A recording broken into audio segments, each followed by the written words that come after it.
माँ, मुझे ये गुड़िया चाहिए। देखो ना, कितनी अलग है। इसकी पोशाक कितनी सुंदर है और इसके बाल कितने मुलायम हैं। मुझे लगता है कि ये मेरी सबसे अच्छी दोस्त बन सकती है। क्या ये पुरानी गुड़िया? ठीक है, अगर तुम्हें पसंद है, लेकिन ध्यान रखना ये बहुत पुरानी है और इसे संभाल कर रखना होगा। अर्जुन और उसकी माँ पुराने बाजार गए थे। वहां की गलियां संकरी और भीड़ भाड़ वाली थीं, लेकिन हर कोने पर कुछ नया और दिलचस्प देखने को मिलता था। बाजार रंग बिरंगी चीजों से भरा था। हर दुकान पर कुछ न कुछ अनोखा था, जैसे पुराने खिलौने, हस्तशिल्प और रंग बिरंगी कपड़े। अर्जुन को एक दुकान में एक गुड़िया दिखी। वह गुड़िया बाकी सभी से अलग थी। उसकी पोशाक और बाल बहुत आकर्षक थे। गुड़िया बहुत पुरानी लग रही थी। उसकी लकड़ी की बनावट और पुराने कपड़े उसे और भी खास बना रहे थे। उसकी आंखें लाल थीं और डरावनी लग रही थीं, लेकिन अर्जुन को उसमें कुछ खास दिखा। अर्जुन को गुड़िया पसंद आ गई। उसे लगा कि ये गुड़िया उसके लिए ही बनी है। उसने मां से जिद की। मां ने गुड़िया खरीद दी। अर्जुन बहुत खुश था। वह अपनी नई गुड़िया को लेकर बहुत उत्साहित था। उसने गुड़िया को घर ले जाने का इंतजार नहीं कर सका। रास्ते भर वह गुड़िया को देखता रहा और उसके बारे में सोचता रहा। घर पहुंचकर अर्जुन ने गुड़िया को अपने कमरे में रखा। उसने उसे अपने बिस्तर के पास एक खास जगह दी। उसे गुड़िया की लाल आंखें बहुत पसंद थीं। वह सोचता था कि ये आंखें उसे किसी रहस्य की कहानी सुनाने वाली हैं। अगले दिन अर्जुन स्कूल से घर लौटा। उसने देखा कि गुड़िया की आंखें चमक रही थीं। अरे, ये कैसे हो सकता है? शायद धूप की वजह से ऐसा लग रहा होगा। उसने गुड़िया को उठाया और करीब से देखा। गुड़िया की आंखें पहले से भी ज्यादा चमक रही थीं। अर्जुन ने गुड़िया को वापस मेज पर रख दिया। उसे कुछ अजीब लगा। उस रात अर्जुन को अपनी नींद में फुसफुसाहट सुनाई दी। उसे लगा कि कोई उसके नाम ले रहा है। उसने डर के मारे अपनी आंखें खोली। कमरा खाली था। माँ, मुझे लगता है कि इस गुड़िया में कुछ गड़बड़ है। कल रात जब मैं सो रहा था तो मुझे ऐसा लगा जैसे यह गुड़िया हिल रही थी। मुझे बहुत डर लग रहा है। अरे बेटा, तुम ज्यादा सोच रहे हो।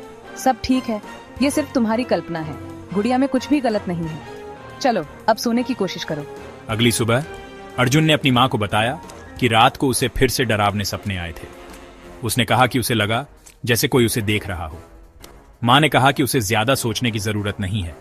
उसने अर्जुन को समझाया कि यह सब उसके दिमाग का खेल है और उसे डरने की कोई जरूरत नहीं है। लेकिन अर्जुन को यकीन नहीं हुआ। उसे लग रहा था कि कुछ तो गलत है। वह जानता था कि उसकी मां उसकी चिंता को समझ नहीं पा रही है। उसे पता था कि कुछ गड़बड़ है। उसने ठान लिया कि वह इस रहस्य को सुलझाएगा। वह जानना चाहता था कि आखिर यह सब क्या हो रहा है। उस रात अर्जुन फिर से जागा। उसे फिर से वही अजीब सी आवाजें सुनाई दी। उसने देखा कि उसकी अलमारी का दरवाजा धीरे धीरे खुल रहा है। उसने अपनी अलमारी का दरवाजा खुलते देखा। उसे बहुत डर लगा। वह समझ नहीं पा रहा था कि यह सब कैसे हो रहा है। माँ, जल्दी आओ, मुझे बहुत डर लग रहा है। अर्जुन ने चिल्लाकर अपनी मां को बुलाया। मां दौड़ती हुई आई और उसे गले से लगा लिया। उसने अर्जुन को चुप कराया और कहा कि सब ठीक है। उसने अर्जुन को चुप कराया और कहा कि सब ठीक है। उसने उसे समझाया कि यह सब उसकी कल्पना है और उसे डरने की कोई जरूरत नहीं है। लेकिन अर्जुन जानता था कि कुछ तो गड़बड़ है। वह जानता था कि उसकी मां उसकी बातों पर विश्वास नहीं कर रही है। उसे समझ नहीं आ रहा था कि क्या करे। वह सोच में पड़ गया कि कैसे अपनी मां को यकीन दिलाए कि वह सच कह रहा है। दादाजी, मुझे एक गुड़िया मिली है और वह बहुत डरावनी है। जब भी मैं इसे देखता हूँ मुझे अजीब सी आवाजें सुनाई देती हैं और ऐसा लगता है कि कोई मुझे देख रहा है। क्या हुआ अर्जुन? मुझे सब बताओ। तुमने ये गुड़िया कहाँ से पाई और तुम्हें ये कैसी लगी? अर्जुन ने अपने दादाजी को सब बताया। उसने बताया कि यह गुड़िया उसे पुराने घर के पास मिली थी जहां लोग जाने से डरते हैं। दादाजी मीडिया ग्रुप। दादाजी ध्यान से सुनते हुए, दादाजी अर्जुन की बात सुनते हुए, स्टॉक डिस्ट्रीब्यूट इक्वली दादाजी ने ध्यान से सुना। उन्होंने अर्जुन की बातों में छिपे डर और चिंता को महसूस किया।